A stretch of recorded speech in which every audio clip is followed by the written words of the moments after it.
Mark Steyn joins us, author, journalist, fills in for Rush Limbaugh. And that is great grass. That's better than centre court at Wimbledon. It's I don't like to walk across the AstroTurf when I come to I saw you checking it before. Yeah, I saw you out there. Beautifully manicured. Beautifully manicured. So we've been covering Hillary Clinton going off the rails and blaming everyone but herself. We've got a montage of things she said yesterday. Take a listen. My email account was turned into, the biggest scandal since Lord knows when. This was the biggest nothing burger ever. It was a mistake. I've said it was a mistake, but the way that it was used was very damaging. I know you had Dean Baquet here from the New York Times yesterday, and they covered it like it was Pearl Harbor. It was always a hard issue to put to bed, but we put it to bed in July, and then it rose up again. I inherit nothing from the Democratic Party. It was bankrupt. It was on the verge of insolvency. Its data was mediocre to poor, non-existent, wrong.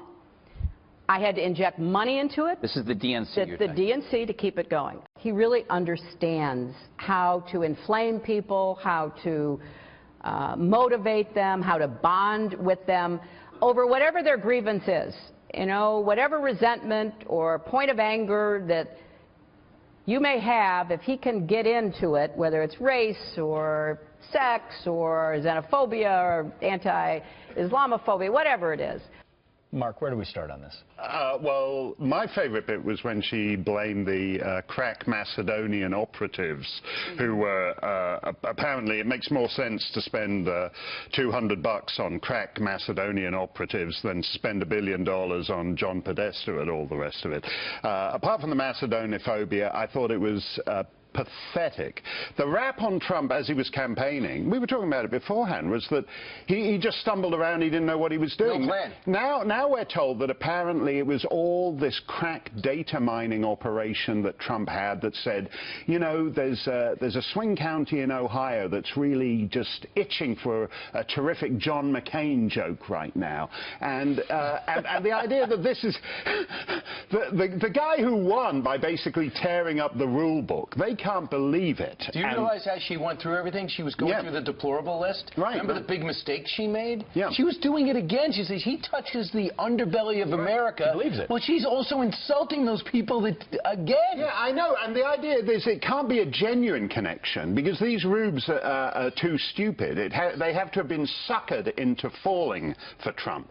The fact is, it's not even a Democrat-Republican thing. You could see when last time round that Obama, whatever what you felt about him, connected with the people he spoke with in a way that Mitt Romney, it didn't come naturally to him. Absolutely not. This time round, Hillary didn't connect. People left a Hillary rally, which is an oxymoronic term, more depressed than when they went in. The thing that I walked away from her blaming the DNC, because of course she's going to blame other people. She says her server, that's a nothing burger. I didn't win because of the Trump people and the deplorables, the underbelly. But then she said the DNC was bankrupt. And thanks to me, the DNC exists because I was funding it, I was injecting money. Does this hurt the Dems? Well, it hurts them insofar as the only reason, the idea that some Saudi prince gives Bill Clinton $2 million for a speech on diarrhea in Africa so that Hillary can then give the $2 million to prop up the DNC. At the time, we were told that the DNC had the great ground game, the great data mining, and Trump had no ground game. He was just winging it, and again, it's the complete opposite of everything they said at the time. And did she really believe that the server's a nothing burger? Does she really say, this is just me using... She did. Well, by the way, kafifi is Russian for nothing burger. Right. That's what Trump's given the game away there. Yeah. All right. Les, I just want to bring this up. She also, when asked, why did you give those speeches to Goldman Sachs? Right. She goes, why? Oh, they were asked, a man can do it, but a woman can't? What is that? Really? It's sexist now? What are you talking about? No. Again, it's this disconnect. She was a terrible candidate.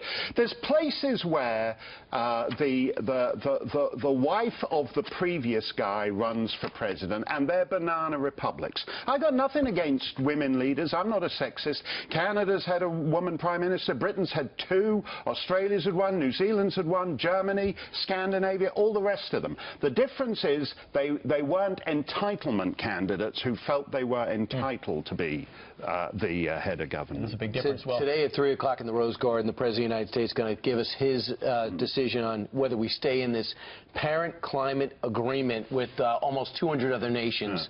What do you think he's going to do? I would love it if he were to pull out, because to me this sums up the absolute decadence of the political class. You know, if you're blown up at an Ariana Grande concert, the Mayor of London and the Prime Minister of France say, get used to it, that's just the way it is, we can't do anything about it.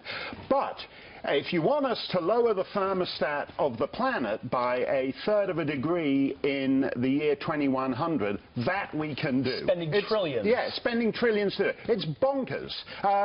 Fix the Ariana Grande problem. You should be able to do that, and if that works out, then adjust the planet. Is that the perfect dichotomy of the future, that you've got the left calling conservatives climate deniers, but conservatives pointing and saying, well, of course, you're Islamist deniers. Right.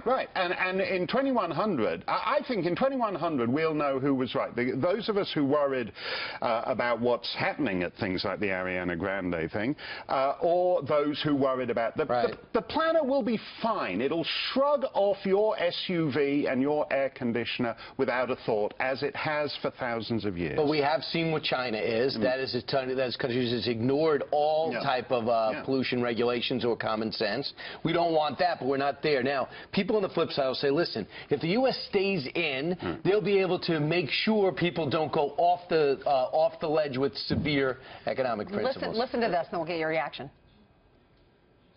It would send to the rest of the world a message that the United States does not care about this planet that we all share. This is no longer, oh, he's doing his thing. This is endangering the world. If we stand alone to face this global crisis, it's more than reckless. I mean, we are really endangering the planet, the American people, and our economy at a really fragile stage. We're fragile. It's a ridiculous, it's not a serious agreement, and neither was Kyoto. And as far as I'm aware, the only country that actually took Kyoto seriously was New Zealand, and they tried to honor it, and it nearly bankrupted them, so they had to pull out. All the other people just went along as a joke, and the joke gesture politics is what Trump ran against. Trump is supposed to be the guy who stands up against these pathetic joke international gesture attitudes. Is there a big risk if he does stay in it? Is there a political risk for him if he does stay in it after he ran against it? I think there is, because this isn't even a tough call. It's a meaningless agreement. It's a poser agreement. It's actually one of the worst things about what you might call the European unionization of the world, where leaders just strike attitudes and stand there looking pleased with themselves. You know, well, that's what it is. That's the full Kafifi right there. That's the full nothing burger. That's right. Stepping back, why is climate change the religion of the left? I think precisely because it is so meaningless. Because if you say to them, oh, let's enforce the border, what, are you out of your mind? We can't. That's just a natural phenomenon. We couldn't enforce the border. People are going to be coming in anyway. But if you say to them, well, we can control the very heavens, you know, that we can do, and it's actually literally insane. The less it has to do with your life, the more the left is invested in it, and the more spending it requires. Yeah. And control. Thank you so Mark. much. Appreciate it. Thanks a lot, guys. Good job, Mark.